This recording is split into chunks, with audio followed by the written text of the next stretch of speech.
þegar við erum að skoða áhættuhlutföll þá erum við alltaf að bera saman einhver tvö hlutföll. Það sem annar hlutfall er á hlutfall sem við höfum áhuga á og við erum alltaf að bera það saman við eitthvað viðmiðunarhlutfall. Og í þessu dæmi þá er hlutfallið sem við höfum áhuga á hlutfall barna sem fæðast með keisara árið 2003 og með viðmiðunarhlutfalli er hlutfall barna sem fæðast með keisara árið 1989.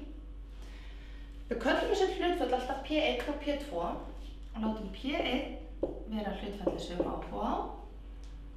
Það er fyrir börnin fædd 2003, þannig að það er þá 80,2% eða 0,182.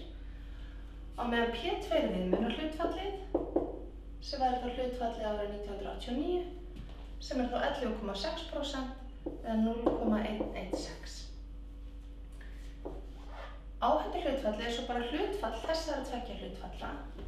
Það er að segja að RR er þá P1 deilt með P2 sem er þá 0,182 deilt með 0,116 sem er 1,569.